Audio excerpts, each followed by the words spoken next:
Hello, welcome back to the old channel slash podcast slash digital space community, whatever you want to call a YouTube channel, because of course a channel can be many different things.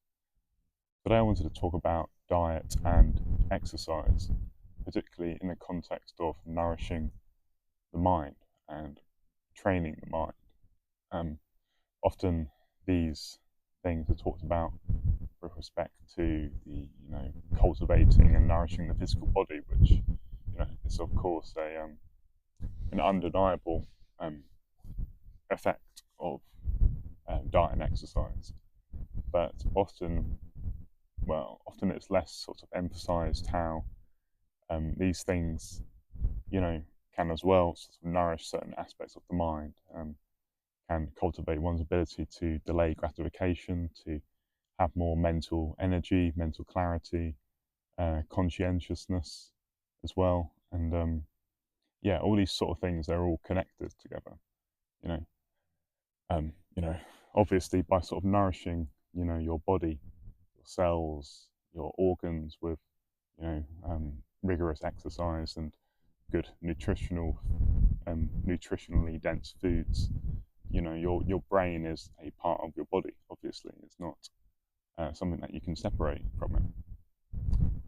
And by nourishing your body, you are by extension nourishing your mind, because your mind it depends on physical organs. And so that's one side of, particularly in relation to diet, which is, and I won't go into specific. Well, I'll go a little bit into specific diets with regards to what sort of foods are more optimal for cultivating better health. Um, First and foremost, obviously, it's not advisable to sort of consume processed foods which are have many additives added to it, which are high in sugar content, which I'm not going to go too much into those details. I think it's I want to sort of give us like a broad strokes kind of summary of the sort of link between your mental health and the foods that you're consuming and the things that you're doing with your body. And of course, like, there are lots of resources online that you can find to find out diet plans and whatnot, and really, like, I'd advise against sort of planning these sort of things rigorously, particularly like calorie counting. I think that's just bullshit. Um, you need to be thinking more about the foods that you're consuming rather than these the calories of them. It's because often people will overemphasize on calories, and then they'll be eating you know foods which are not nutrient dense, and because they're just hyperfixating on the calories rather than what sort of calories are they.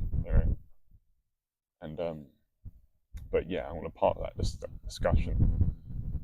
But to come back to sort of the exercise component, on the physical exertion, the things that you're doing to keep mobile and physically active, I think there is significant value in particularly physically exhausting exercise and putting your body into a state of stress, controlled stress. Importantly, you don't want to be injuring yourself, but putting yourself in a kind of state where your cardiovascular system is being tested. You're putting on a sweat, you're feeling exhausted, tired, you're reaching these sort of the boundaries of what is physically comfortable for yourself.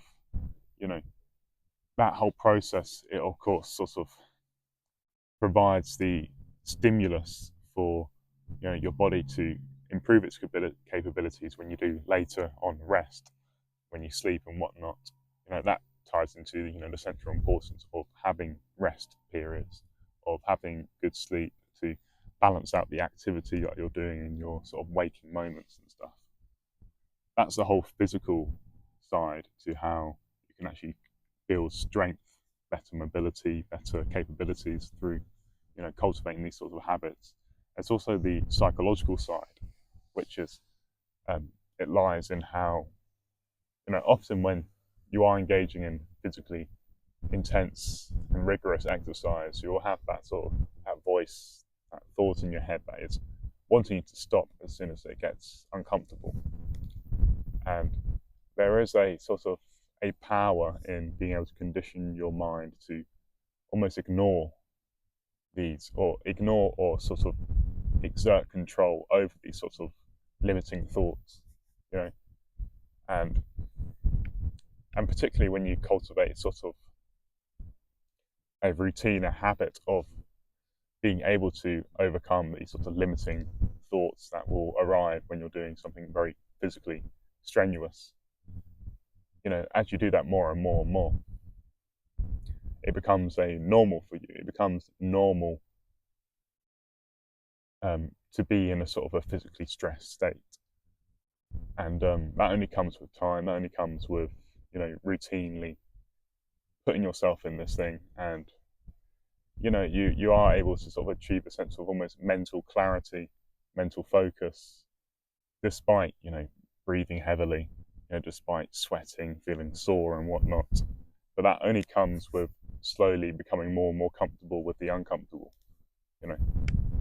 Exercise is by its very nature an uncomfortable thing. That's why it's difficult, and that's why many people have the sort of a general aversion to it.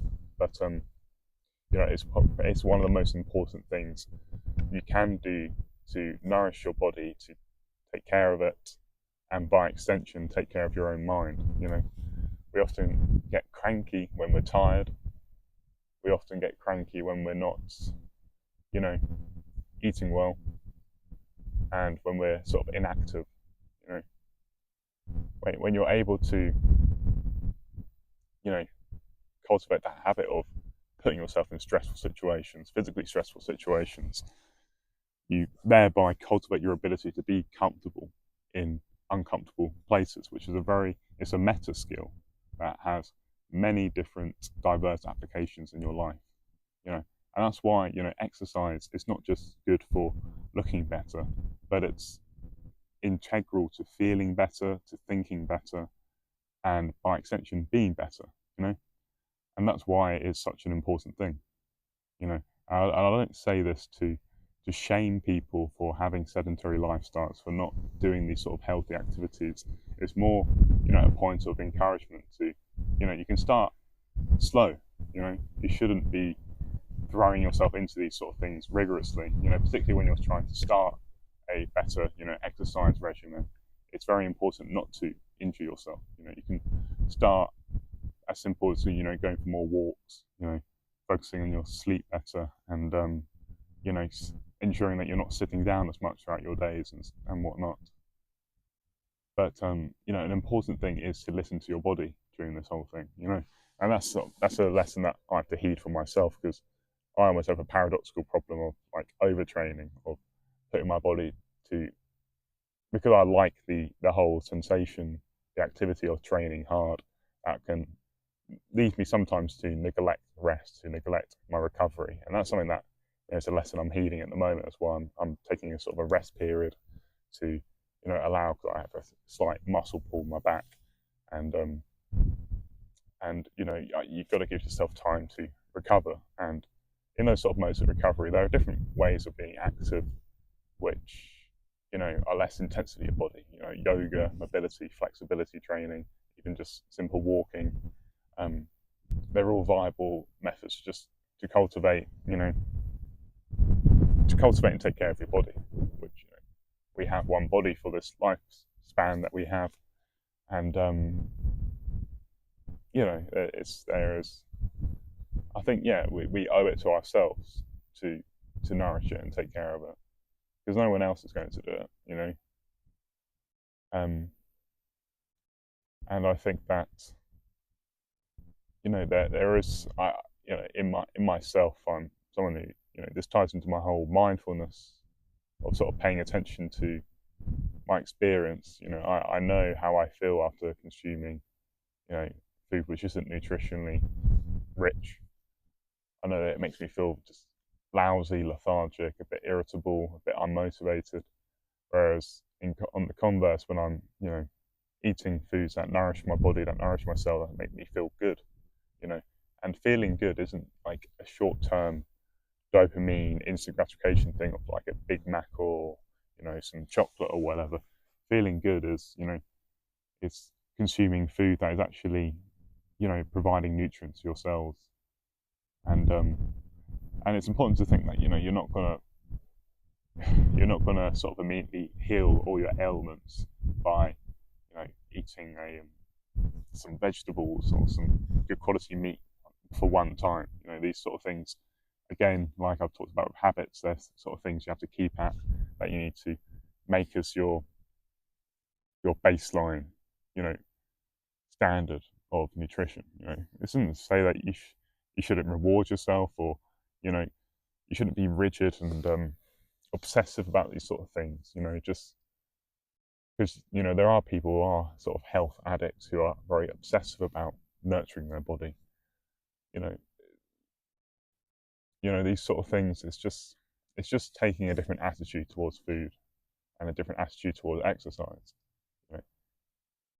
And the attitude is one of sort of emphasizing the nourishing side of it, and less so the sort of the more egotistical, narcissistic side of looking better, which is, I think, an attitude that a lot of people who are interested in fitness and health and stuff like that, they will tend to emphasize, getting a six pack or all these sort of superficial things rather than the holistic benefit for your body and your mind, which is the more important thing in my opinion. So, anyways, I hope that's been good. I'll keep this nice and short. Um, I'm sort of leaning more towards sort of creating more shorter content, which is, I guess, more accessible to people rather than 20, 30-minute stuff. But that's not to say I won't do that. That's other points in the future. But anyways, enjoy the rest of your day.